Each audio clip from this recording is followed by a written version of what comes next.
अस्सलाम वालेकुम नादरीन, आप यूट्यूब चैनल देख रहे हैं। मैं इमरान खान हूँ। नादरीन, आपको याद होगा इमरान खान ने एक स्टेटमेंट दिया था और उन्होंने कहा था कि अगर मैं अकेला भी रह गया तो मैं लड़ूंगा, मैं आखिरी सांस तक लड़ूंगा। इस लड़ाई में अगर मैं अकेला बच गया तो फिर भी मैं मुकाबला करूंगा, मैं पीछे नहीं हटूंगा। ये इमरान खान ने क्यों कहा था? आप गौर कीजिए, पाकिस्तान में बहुत सारे सियासतदान गुजरे। ये बात कभी आपने बेनजीर भुट्टो के मुंह से नहीं सुनी, जरदारी के मुंह से नहीं सुनी, नवाज शरीफ के मुंह से नहीं सुनी, क्योंकि उन सबकी लड़ाई सियासी थी। वो सारे ये जानते थे कि पब्लिक उनके साथ होगी तो वो लड़ाई लड़ेंगे। इमरान खान की जो लड़ाई है वो एक बड़े मकसद के लिए है और इमरान खान ने ये पहले कहा था कि मैं अकेला भी रह गया तो मैं लड़ूंगा और वो साबित कर रहा है। अब अमली तौर पे अगर मैदान में कोई आदमी बचा है जो डट कर सामना कर रहा है तो वो इमरान खान है। बाकी लोग आवाज उठाते हैं, जोर लगाते हैं, कोशिश करते हैं, लेकिन इसके बावजूद कोई और रास्ता बचा नहीं इमरान खान के पास कि वो इस रजीम के खिलाफ लड़े या इसके साथ डील करे। अब दो ही चीजें रह गई है ना, इमरान खान के बाहर आने का कोई तीसरा रास्ता तो है नहीं। या तो डील की जाए इसी एस्टेब्लिशमेंट के साथ या फिर इमरान खान साहब इस एस्टेब्लिशमेंट को शिकस्त दे दें और डटे रहे, खड़े रहे इस एस्टेब्लिशमेंट के खिलाफ। फिलहाल कोई काबिल जिक्र जिद्दोजहद अभी बाकी नहीं है और इमरान खान के नाम के ऊपर सिर्फ जलसे जुलूस हो रहे हैं। जो इमरान खान ने स्ट्रीट मूवमेंट का कहा था वो अभी तक शुरू नहीं हुई। सुहेल अफरीदी भी अब उसी तरह की तनकीद की जद में आ गए हैं जैसी तनकीद अली अमीन गंडापुर पे शुरू हुई थी गुज़िश्ता साल।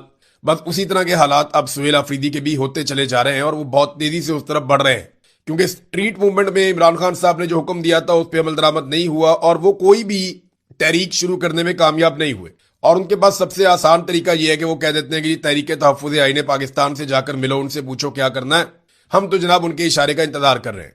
लेकिन मैं एक हकीकत आपके सामने रखता हूं कि अगर तहरीक तहफ़्फ़ुज़ आईन पाकिस्तान आज भी कहे ना कि सुहेल अफरीदी 10 लाख आदमी लेकर आप इस्लामाबाद पहुंचे तो मुझे नहीं लगता कि वो 50-60 हजार आदमी से ज्यादा इकट्ठा कर पाएंगे इस वक्त भी। उसकी वजह यह है कि वो मोमेंटम जो गलियों में बनना था, चौक चौराहों में बनना था, वो मोमेंटम खैबर पख्तूनख्वा की लेवल तक भी पाकिस्तान तहरीक इंसाफ नहीं बना पाई। हाँ, जलसे हैं, तहरीक इंसाफ सबसे बड़े जलसे कर सकती है, माजी में भी करती रही है, इमरान खान के नाम पे लोग निकलते हैं, लेकिन जिस स्ट्रीट मूवमेंट का इमरान खान ने कहा था वो नहीं है ना। देखिए, इसीलिए अब मुराद सईद जैसा आदमी जिसने काफी अपने आप को होल्ड करके रखा वो बोलने पर मजबूर हो गया।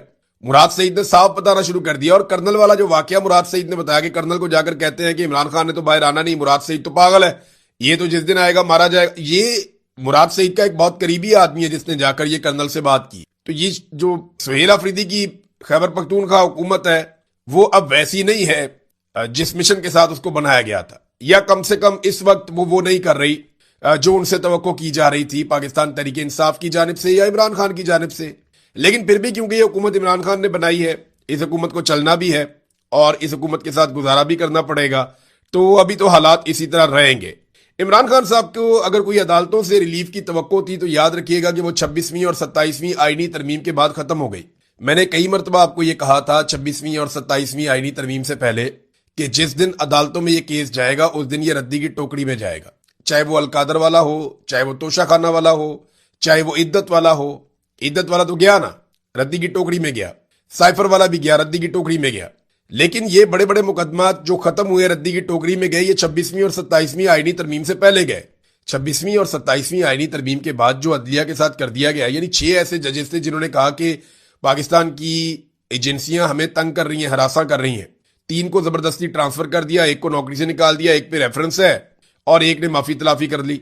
ये तो इन्होंने निशाने इबरत बना लिया, जजों से बदला ले लिया और पूरे निजाम को पैगाम दे दिया कि हमारे खिलाफ जो भी जाएगा उसके साथ हम यही करेंगे। और यह सिलसिला रुक नहीं रहा। इमरान खान इस अदलिया के जरिए कभी बाहर नहीं आ सकता जब तक के एस्टेब्लिशमेंट को दीवार के साथ नहीं लगाया जाएगा।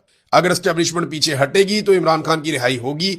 दो ही सूरतें, या तो एस्टेब्लिशमेंट को दीवार के साथ लगाना पड़ेगा, उन्हें मजबूर करना पड़ेगा कि वो पीछे हट जाए, उन पर दबाव डालना पड़ेगा, और दूसरा रास्ता यह है कि एस्टेब्लिशमेंट के मुतालबात मानकर इक्तदार ले लिया जाए और इज्जत हमेशा के लिए गवा ली जाए।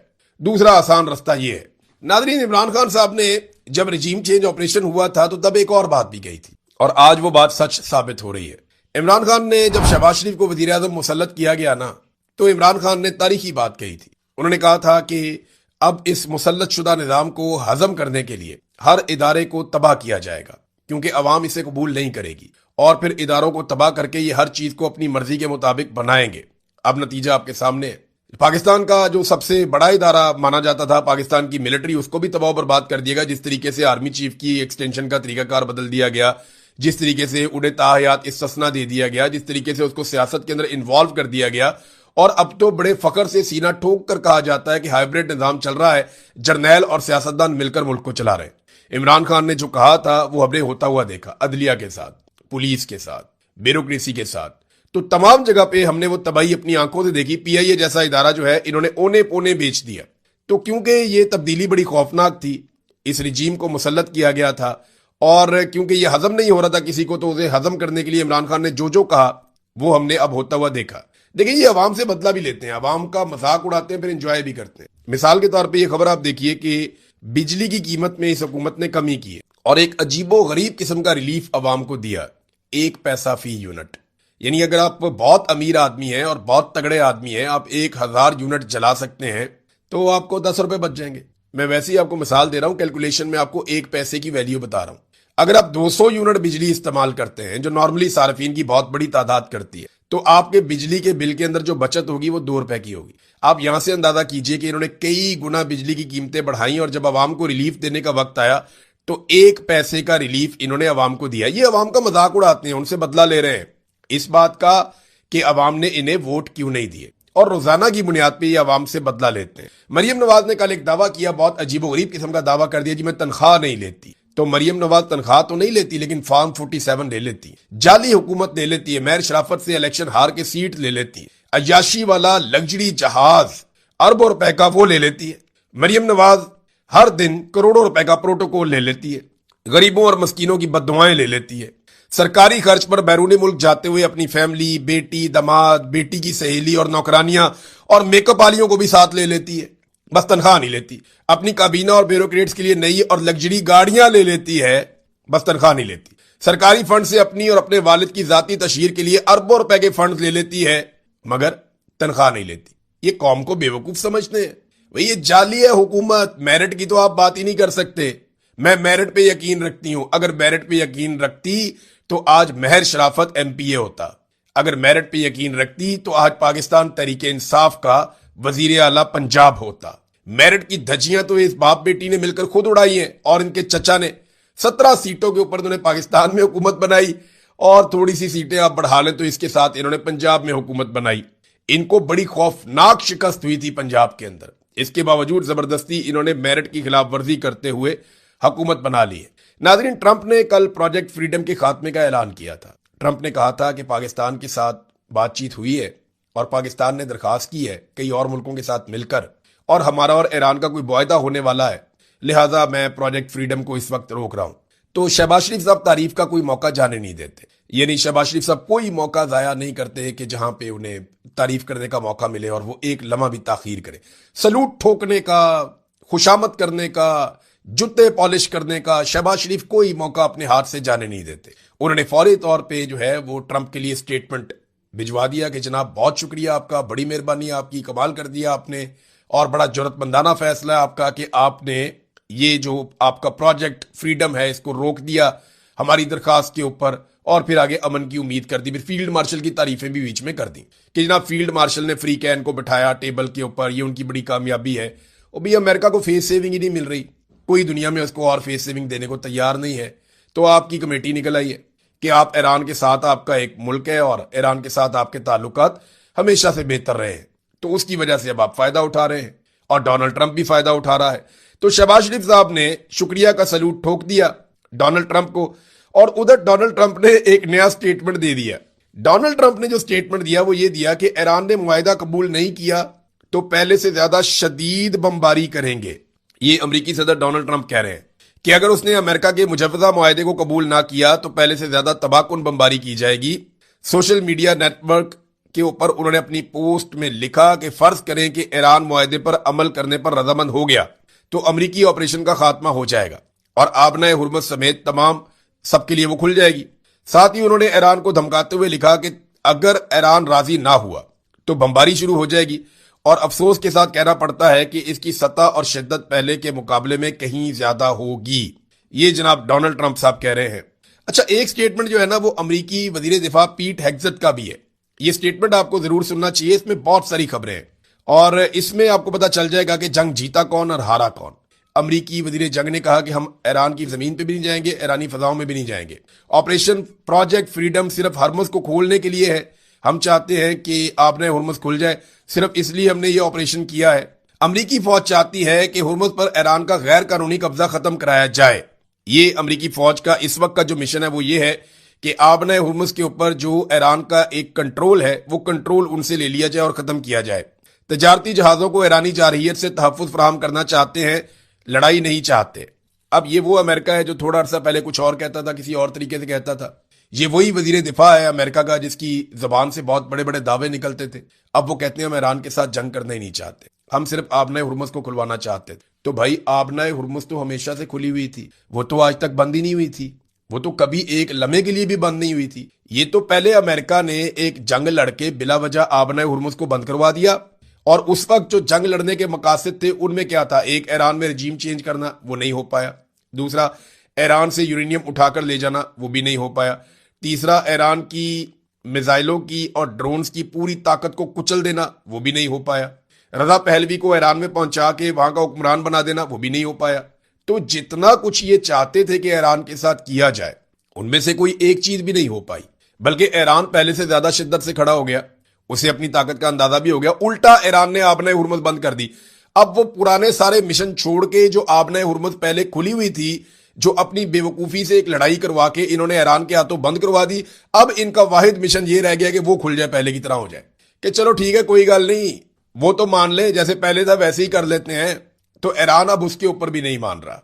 इसकी ना मिसाल आप ऐसे ले लें कि जैसे एक आदमी जमीन पे कब्जा लेने के लिए गया और वहां पे लड़ाई हो गई, वो आदमी वहां से भागा और उसके जूते वहीं पे जमीन पे रह गए, और अब वो मुज़ाकरात इस बात पे कर रहा है कि यार कब्जा नहीं देंदे, ना दो यार, मेरी जूती दे वापस कर दो। ये है सूरत हाल। अगर एग्जैक्ट मैं इसका नक्शा खींचूं तो वो ये है कि इसराइल के कहने पे अमेरिका कब्जा लेने गया था, उधर अमेरिका का जूता रह गया लड़ाई में और जूता छोड़ के ये भाग गए। अब ये मुज़ाकरात इस बात पे कर रहे हैं यार साड़ी जूती दे वापस कर दो, लड़ाई तो छोड़ो, दफा करो, कब्जा रहन दो। तो ये एक्चुअल सूरत हाल अब इस तरह की है। नादरीन, सेंटकॉम ने ना 3 चीजों पे ब्रीफिंग दी थी डोनाल्ड ट्रंप को, और एक खुफिया मुलाकात भी रिपोर्ट हुई है CNN के मुताबिक, जो डोनाल्ड ट्रंप की और सेंटकॉम कमांडर की हुई थी, जनरल कूपर की। उसके बाद जनरल कूपर फौरी तौर पे मिडिल ईस्ट पहुंच गए थे आबनाए हुर्मुज को खुलवाने के लिए। अब एक बात आप अपने ज़हन में रखें कि 3 ऑप्शन में से एक ऑप्शन ये था कि ताकत के बलबूते पे सारी दुनिया को साथ मिलाकर एक हल्ला मारेंगे और आबनाए हुर्मुज को हम खुलवा लेंगे। लेकिन डोनाल्ड ट्रंप की बात पे मुमालिक ने, उनके जहाजों ने, उन्होंने यकीन नहीं किया। उन्हें लगा कि डोनाल्ड ट्रंप हमारे जहाज तबाह करवा लेंगे अपने फायदे के लिए, लिहाजा वो वहां से निकले नहीं और वो बात बनी नहीं। तो आबनाए हुर्मुज को खुलवाने वाला ऑप्शन जो एक था वो तो हो गया फेल, और ईरान ने वहां पे अपनी बालादस्ती साबित कर दी। डोनाल्ड ट्रंप प्रोजेक्ट फ्रीडम से पीछे हट गए और फेस सेविंग के लिए एक मरतबा फिर पाकिस्तान का नाम उन्होंने इस्तेमाल कर लिया। दूसरा ऑप्शन था कि एक भरपूर और बहुत बड़ा हमला जिसमें बड़ी शदीद बमबारी होगी, और तीसरा ऑप्शन था कि जमीनी लड़ाई छेड़ दी जाए ईरान के साथ। अब अमेरिका क्या इन 2 बाकी बचे हुए ऑप्शंस को इस्तेमाल करेगा, यह है एक बड़ा सवाल। एक खबर यह भी है कि ईरानी वजीर खारजा पहुंचे हैं चाइना में, और वहां पे एक स्टेटमेंट जारी किया गया है। अमेरिका के साथ मुज़ाकरात में सिर्फ एक मुनसिफाना और जामे मुआहदा ही काबिल कबूल है। ये ईरान ने कहा कि हम नाइंसाफी कबूल नहीं करेंगे, एक मुनसिफाना हमारा एक मुआहदा हो जो काबिल कबूल होगा। जबकि चाइना ने भी कहा कि दोबारा जंग शुरू होना हमारे लिए काबिल कबूल नहीं है, और ये खास तौर पर जरूरी है कि मुकालमे और मुज़ाकरात के लिए अज़म बरकरार रखा जाए, बातचीत करते रहे, किसी तरह बातचीत से ये मसला हल हो जाए। तो उम्मीद ये की जाती है कि अमेरिका ने बेशक बहुत तैयारियां की, बहुत ज्यादा हथियार पहुंचाए, बड़ा जोर लगाया, लेकिन इसके बावजूद बात बनी नहीं। उम्मीद है कि अब दोबारा जंग नहीं होगी और हालात बेहतरी की तरफ जाएंगे, मगर कुछ कह नहीं सकते क्योंकि जितनी शर्मिंदगी अमेरिका को और डोनाल्ड ट्रंप को हुई है, अब उन्हें फेस सेविंग तो चाहिए। तो क्या इतनी बड़ी फेस सेविंग उन्हें मिल जाएगी, ये सवाल अपनी जगह पे बरकरार रहेगा। नादरीन, इंटरनेशनल मार्केट में जैसे कोई थोड़ी सी अच्छी खबरें आई हैं तो तेल की कीमतें नीचे चली गई। अब पाकिस्तान के अंदर हुकूमत को फौरी तौर पे अवाम को तेल की कीमतों के हवाले से रिलीफ देना चाहिए। देखिए ना, जो ये कीमत बढ़ाते हैं तो ये 2 घंटे में बढ़ा देते हैं, 4 घंटे में बढ़ा देते हैं, तब ये घंटों के अंदर काम डाल देते हैं। जब ये कीमतें कम करते हैं तो ये हफ्ते ले लेते हैं, बढ़ाते हैं तो बहुत ज्यादा बढ़ाते हैं, कम करते हैं तो बहुत थोड़ी कम करते हैं। अब असद उमर साहब ने इस पर एक ट्वीट किया और बात उनकी ठीक है। उन्होंने कहा जी अमेरिका की फीकस आमदनी पाकिस्तानियों से 50 गुना ज्यादा है, यानी एक अमरीकी जितने पैसे कमाता है वो पाकिस्तानी से 50 गुना ज्यादा पैसे कमाता है। यानी एक पाकिस्तानी अगर 1 रुपया कमाता है तो अमरीकी 50 रुपए कमाता है। उनकी आमदन पाकिस्तानियों से इतनी ज्यादा है। वहां ईरान जंग की वजह से पेट्रोल की कीमत पाकिस्तानी रुपए में 330 रुपए फी लीटर हो गई है। यानी अमेरिका में ये जो जंग लगी है इसकी वजह से पेट्रोल की कीमत 330 रुपए फी लीटर हुई है और पूरे मुल्क में वावेला मचा हुआ है। हालांकि वो पाकिस्तानियों से 50 गुना ज्यादा कमाते हैं। पाकिस्तानियों से 50 गुना ज्यादा कमा के वो 330 रुपए का पेट्रोल पे राजी नहीं है, वो गले पड़े हुए हैं हुकूमत के। लेकिन पाकिस्तान में पेट्रोल 400 रुपए फी लीटर है और पाकिस्तानी अल्हम्दुलिल्लाह सब्र और शुक्र से जिंदगी गुजार रहे हैं। हमारी कौम ना हुक्मरानी के लिए बेहतरीन है। अगर किसी ने हुक्मरानी करनी है ना तो पाकिस्तानियों पे आके, इसीलिए तो अंग्रेज आके यहाँ पे हुक्मरानी करके चला गया था। ये लोग सब्र शुक्र कर लेते हैं, ये लोग गुजारा कर लेते हैं, ये लोग अपने हक के लिए खड़े नहीं होते। इनकी सोच में आजादी नहीं है और जब तक सोच के अंदर आजादी पैदा नहीं होगी, नई नस्ल बहुत मुख्तलिफ है, वो इनको बताएगी आने वाले वक्त में कि एक्चुअली आजादी किस तरह ली जाती है। लेकिन अभी इस वक्त तक तो पाकिस्तान के हालात आपके सामने हैं। लोग बर्दाश्त कर जाते हैं, गाली देते हैं, बदतमीजी करते हैं, फिर घर चले जाते हैं, इकट्ठे नहीं हो पाते। और उसकी बड़ी वजह यह है कि पाकिस्तान में कभी भी प्रॉपर अपोजिशन नहीं हो पाई। जब भी कोई अपोजिशन में आता है तो वो एस्टेब्लिशमेंट की तरफ देखता रहता है कि जनाब हम छोटे मोटे एहतजाज करते हैं, आप हमें हुकूमत में ले आए, बस